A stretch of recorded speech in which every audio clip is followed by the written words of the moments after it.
बड़ी खबर आपको बता देते हैं। दिल्ली में शनिवार को हुई भारी बारिश के बाद ओल्ड राजेंद्र नगर के कोचिंग सेंटर के बेसमेंट में पानी भरने से करीब 3 छात्रों की वहां मौत हो गई है, जबकि 13 से 14 लोगों का रेस्क्यू भी किया गया है। फिलहाल कोचिंग सेंटर में पानी जो भरा था उसे निकालने का काम जारी है। दिल्ली के ओल्ड राजेंद्र नगर से ये बहुत हैरान करने वाली खबर सामने आई, जहां कोचिंग सेंटर के बेसमेंट में पानी भरने की वजह से 3 छात्रों की मौत हो गई। सेंट्रल डीसीपी हर्षवर्धन के मुताबिक क्रिमिनल केस दर्ज कर लिया गया है। 2 लोगों से पूछताछ की जा रही है। फॉरेंसिक टीम मौके पर मौजूद है।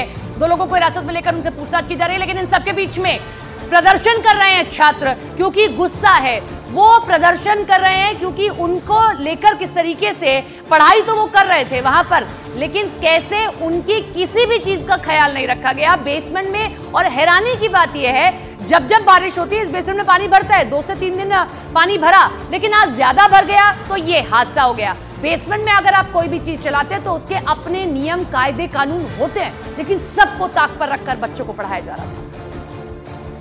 तो देखिए, अब इस मामले को लेकर सियासत भी तेज हो गई है। फिलहाल हम आपको लाइव तस्वीरें दिल्ली के ओल्ड राजेंद्र नगर से दिखा रहे हैं, जहां छात्रों का प्रदर्शन जारी है क्योंकि इनके साथियों की मौत हुई है। 3 बच्चों की जान गई है और ये हादसा है या हत्या, इसे लेकर अब सियासत तेज हो गई है। लेकिन सबसे बड़ा सवाल यही कि क्या इस मौत की जिम्मेदारी जिसकी है उसकी जिम्मेदारी तय होगी? क्या इंसाफ उन बच्चों को, उनके परिवार वालों को मिल पाएगा? दिल्ली के ओल्ड राजेंद्र नगर से ये हैरान करने वाली खबर, जहां बेसमेंट की लाइब्रेरी में बच्चे पढ़ाई कर रहे थे और अचानक पानी भरने की वजह से ये हादसा हो जाता है। उन्हें संभलने तक का मौका नहीं मिलता। रेस्क्यू ऑपरेशन शुरू किया गया, लेकिन तब तक 3 बच्चों की मौत हो चुकी थी। 13 से 14 बच्चों का वहां से रेस्क्यू जरूर किया गया, लेकिन 3 बच्चों को बचाया नहीं जा सका। ये जो छात्र आप देख रहे हैं, ये सिस्टम को चलाने की पढ़ाई करते हैं, यानी कि प्रशासन किस तरीके से सुचारू रूप से चल पाए, ये इस चीज की पढ़ाई करते हैं। लेकिन विडंबना यही है कि उसी प्रशासन के ठीक तरीके से काम न करने की वजह से आज इनमें से कुछ बच्चों को अपनी जान गंवानी पड़ी। कुछ ने उस मंजर को देखा होगा जो उनकी आंखों से कभी भी नहीं मिट पाएगा। जिंदगी भर वो इस हादसे को याद रखेंगे। 5 तस्वीरें हम आपको दिखा रहे हैं। कल किस तरीके से कोचिंग सेंटर में हादसा हो जाता है। आप सोचिए कितना पानी भरा होगा कि अभी तक पानी निकालने का काम जारी है। 2 छात्रों की जान गई और 1 छात्रा ने भी अपनी जान गंवाई है। देखिए, बेसमेंट में ये छात्र फंसे हुए थे। 14 छात्रों का हालांकि सफल रेस्क्यू कर लिया गया। अब इस पूरे मामले को लेकर 2 लोगों से पूछताछ हो रही है। हादसे की जिम्मेदारी किसकी है, ये सवाल बना हुआ है। केजरीवाल को लेकर सवाल उठाए जा रहे हैं। बीजेपी ने आम आदमी पार्टी पर सवाल उठाए। इसी खबर को लेकर हमारे 2 सहयोगी जुड़ गए हैं। हमारे साथ जावेद हैं और दीपक भी जुड़ गए हैं। जावेद लगातार स्पॉट पर बने हुए हैं, सबसे पहले उनके पास चलते हैं। जावेद, क्या लेटेस्ट जानकारी वहां से सामने आ रही है? एक तरफ छात्रों के प्रदर्शन की तस्वीरें भी हम देख रहे हैं, और जांच प्रक्रिया कैसे आगे बढ़ रही है? देखिए, पुलिस ने इस पूरे मामले में मुकदमा दर्ज कर लिया है। 2 लोगों को हिरासत में लेकर पूछताछ भी की जा रही है। पुलिस की टीम, रात फोरेंसिक की टीम भी यहां पर पहुंची थी और कल से ही यहां पर व्यवस्था और जांच के लिए दिल्ली पुलिस की टीम यहां पर मौजूद है। अभी अगर आप तस्वीरों में देखेंगे, जो पानी निकालने का काम है वो लगभग पूरा कर लिया गया है। एक बार तस्वीर प्रदीप प्रधान दिखाएंगे। देखिए, अभी भी जो कुछ थोड़ा बहुत पानी है इसके अंदर, उसको निकालने का काम चल रहा है। आप पानी की गति से देख सकते हैं कि अभी भी पानी ठीक ठाक है, लेकिन फायर विभाग के जो कर्मी है वो बता रहे हैं कि अभी 6 से 7 इंच का पानी अंदर है।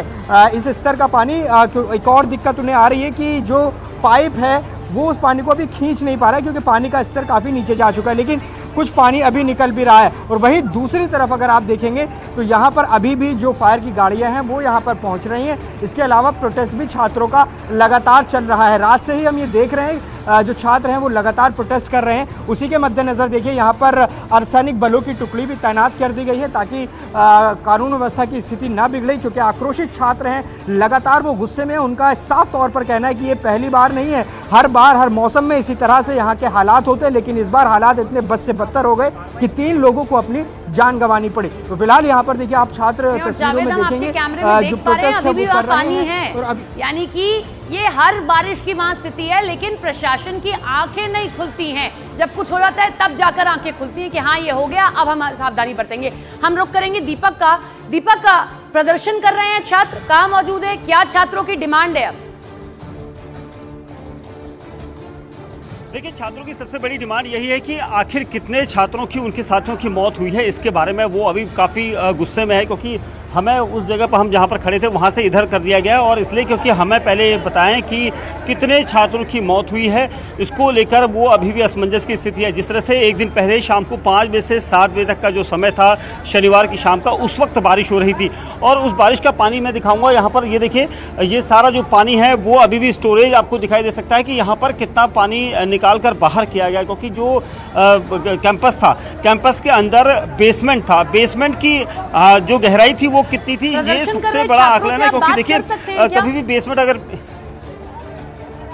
देखिए, छात्र अभी काफ़ी एग्रेसिव हैं, वो बात नहीं करना चाहते। उनका कहना है कि पहले हमें ये बताया जाए कि आधिकारिक तौर पर कितनी मौत हुई है, जबकि हमने उन्हें बताया था कि 3 का जो मौत का आंकड़ा है वो अभी तक पुलिस की तरफ से देर रात ही क्लियर कर दिया गया था, जिसमें 2 छात्राएं और 1 छात्र है।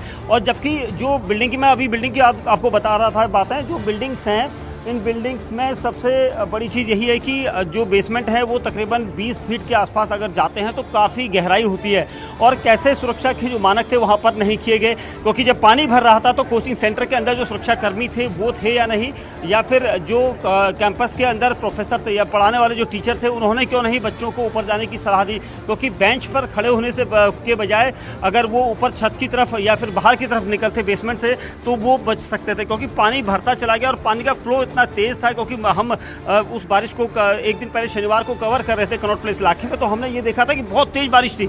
और यहाँ पर ये जो पूरा एरिया है, ये पूरा इंस्टीट्यूशनल एरिया है, यहाँ पर कोचिंग सेंटर्स हैं सारे के सारे, और आप तस्वीरों में देखेंगे कि दूर दूर तक यहाँ पर अब जाके एमसीडी की जो टीमें हैं वो यहाँ पर पानी की निकासी के इंतजाम करने में जुटी हुई है। लेकिन जो छात्र हैं उनकी यही मांग है कि उन्हें बताया जाए कि आखिर कितने लोगों की मौत हुई थी, क्योंकि सबसे बड़ा पहलू इस वक्त छात्रों के बीच में यही है कि उन्हें सही तरीके से आंकड़ा नहीं मिल रहा है। उनका गुस्सा जायज़ है, क्योंकि जिस तरह से कोचिंग सेंटर से यहाँ पर चलाए जा रहे थे और कोचिंग सेंटर को चलाए जाने के बाद जिस तरह की स्थिति बनी है, इस स्थिति का असली जो जिम्मेदार है वो कौन है, वो क्यों नहीं आते सामने। क्योंकि देखिए दीपक, जिम्मेदारी भी तय करनी पड़ेगी, और कैसे नियमों को ताक पर रखकर ये कोचिंग सेंटर चलाए जाते हैं वो हम सब जानते हैं, लेकिन एक्शन कुछ भी नहीं होता।